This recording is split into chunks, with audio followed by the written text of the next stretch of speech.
پھر تم میں اختلاف شروع ہوا تو اس اختلاف کو مٹانے کے لیے انبیاء کرام کا کتابوں کے ساتھ سلسلہ شروع ہوا بنی آدم کی ہدایت کے لیے۔ جب تم میں اختلاف شروع ہوا، اور یہ بات ذہن میں رکھ لیں کہ جب پہلا پیغمبر آیا، پہلے پیغمبر نے نبوت کا دعویٰ کیا تو اس وقت انسانوں کا ایک گروہ موجود تھا، یہ بات ذہن میں رکھنے والی۔ تو اختلافی امور، بعثت، انبیاء کرام کی بعثت کا مقصد، ایک تو اللہ نے یہ وضاحت کی بات کی ہے سورۃ بقرہ کی آیت نمبر 38 میں، آدم و حوا کے لیے اس وقت ٹھیک میری آئے گی ہدایت تمہارے پاس، تم غمگین نہ ہو، فکر مند نہ ہونا، میری ہدایت تمہارے پاس آئے گی، جو اس پر چلے گا تو اس کو کوئی غم اور حزن اور ملال نہیں ہوگا، میری ہدایت پر عمل کرو گے تو نہیں ہوگا، آئے گی تمہارے پاس۔ ایک تو انبیاء کرام کا سلسلہ، اس وعدے کے مطابق یہ فرمایا ہے اللہ تعالیٰ نے انبیاء کرام کو کتابیں نازل کر کے، اور یہ اس وقت شروع ہوتا ہے، یہ شروع اس وقت ہوتا ہے جب بندوں میں اختلاف شروع ہوتا ہے، ایک اختلاف کو مٹانے کے لیے یہ سلسلہ شروع ہوتا ہے، کتابیں آئیں اختلافات کو مٹانے کے لیے۔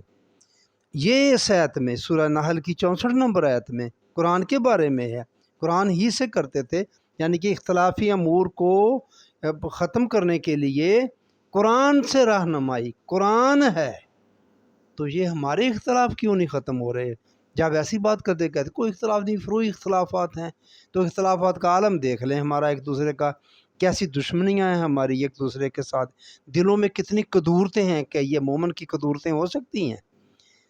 جو مومنوں کے دلوں میں جو قدورتیں، یہ ہمارے جو مسلکوں میں ایک دوسرے کے ساتھ قدورتیں ہیں، دیوبندی، وہابی اور یہ بریلوی اور شیعہ اہل تشیع جو ہیں، یہ آپس میں جو ایک دوسرے کے ساتھ رکھتے ہیں، یہ قدورتیں کیا جائز ہیں؟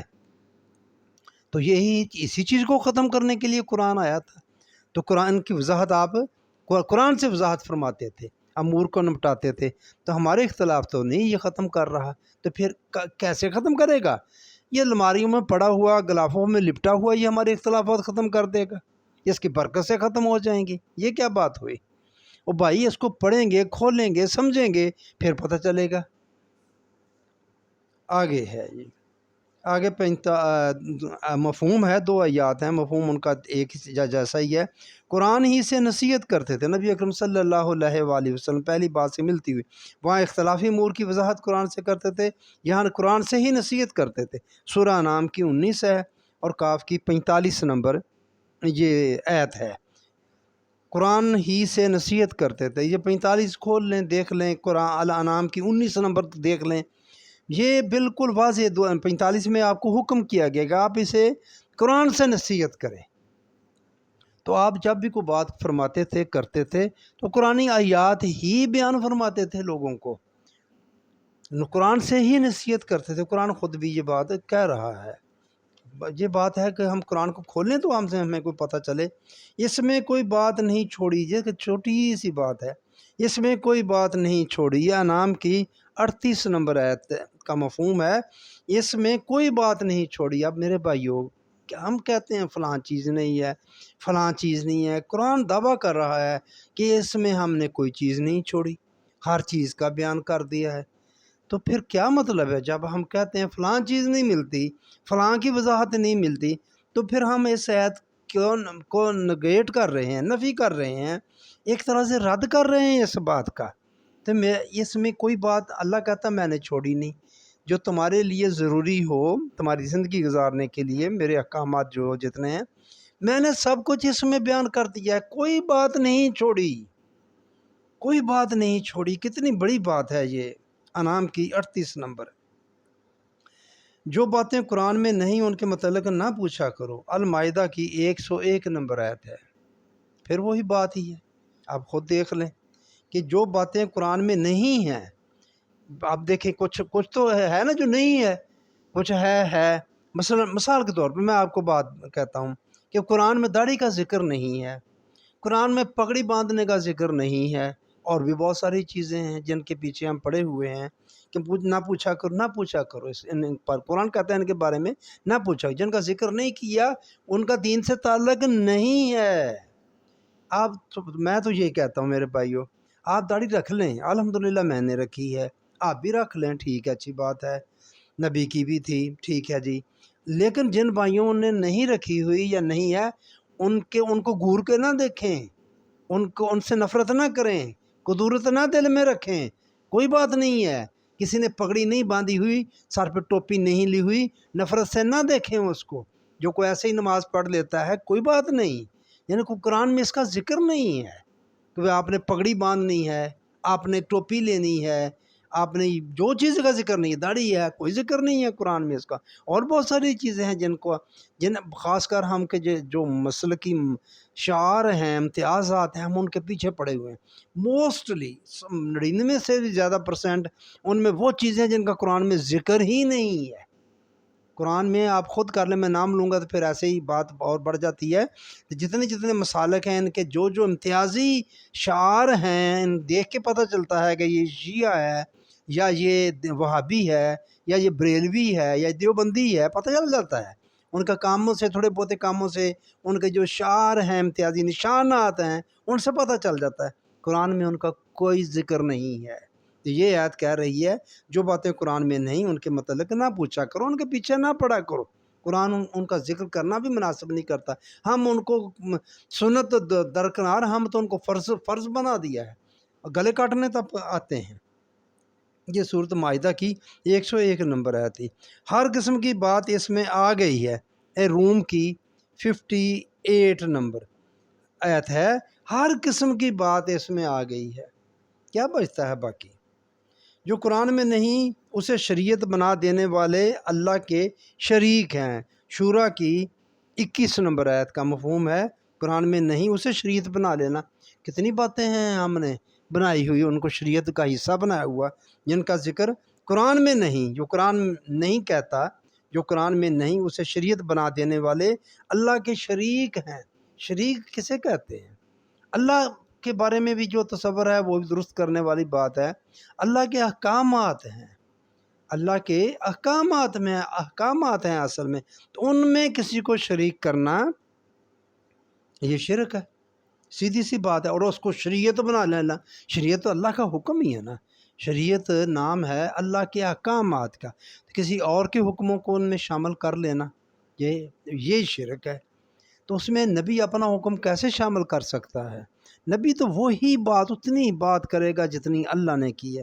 تو جو قرآن میں نہیں، اب دیکھیے میں یہاں پھر بات کر دیتا ہوں وہ تھوڑی سی، دولت کے، مال و دولت کے شرعی واجبات ادا کر کے اسے جمع کرنا قرآن میں نہیں ہے۔ مگر جو ہمارے پاس شریعت ہے، جسے ہم شریعت محمدی کہتے ہیں، دین الہی کہتے ہیں، جو بھی نام ہے، جو بھی دین اسلام ہم کہتے ہیں، جو اس وقت ہمارے پاس موجود ہے، اس میں ہے کہ دولت کے شرعی واجبات ادا کر کے آپ دولت جمع بھی کر سکتے ہیں اور کر رہے ہیں، اور ان کو من مرضی سے خرچ کر سکتے ہیں اور کر رہے ہیں۔